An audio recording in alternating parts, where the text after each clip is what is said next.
சிவனாண்டியின் ஆட்டம் over. கோவில் நகை திருட்டில் கார்த்திக் வைத்த செக்.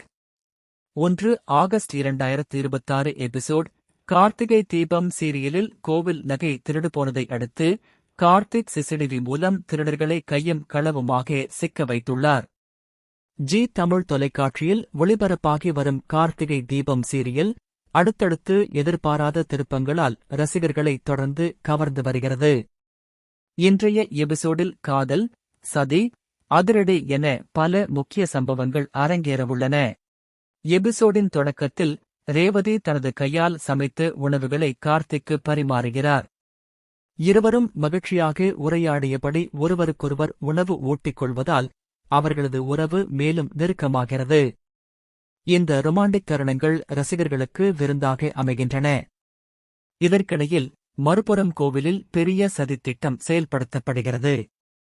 சிவனாண்டி மற்றும் முத்துவேல் இணைந்து கோவிலின் நகைகளை திருடி அவற்றை மாறுவேடத்தில் இருக்கும் மயில் வாகனத்திடம் ஒப்படைத்து பணம் பெற்றுக் கொள்கிறார்கள்.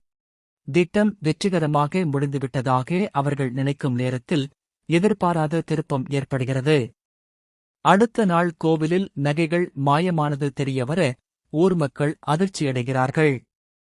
சம்பவத்தின் பின்னணியை ஆராயும் கார்த்திக் அனைவரின் முன்னிலையிலும் முக்கியமான வீடியோ ஆதாரத்தை வெளியிடுகிறார். அந்த வீடியோவில் சிவனாண்டி மற்றும் முத்துவேல் இணைந்து கோவில் நகைகளை திருடும் காட்சிகள் தெளிவாக பதிவாகியிருப்பதை பார்த்த மக்கள் அதிர்ச்சியில் உறைகிறார்கள்.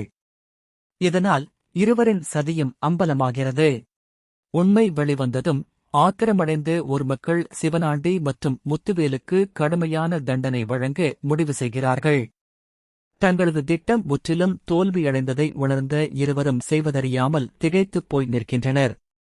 இந்த பரபரப்பான சம்பவங்கள் அனைத்தையும் மாறுவேடத்தில் இருக்கும் மயில் வாகனம் ரகசியமாக பதிவு செய்து கொண்டிருப்பதும் கதைக்கு மேலும் சஸ்பென்ஸை ஏற்படுத்துகிறது. கார்த்திக் வெளியிட்ட ஆதாரத்தால் சிவனாண்டி மற்றும் முத்துவேலின் நிலை என்னவாகும்? மயில் வாகனம் அடுத்ததாக என்ன செய்யப் போகிறார்? இந்த சம்பவம் இன்னும் என்னென்ன அதிரடி திருப்பங்களை உருவாக்கும்? இந்த விறுவிறுப்பான காட்சிகளை காண அடுத்த எபிசோடை தவறாமல் பொறுத்திருந்து பார்ப்போம்.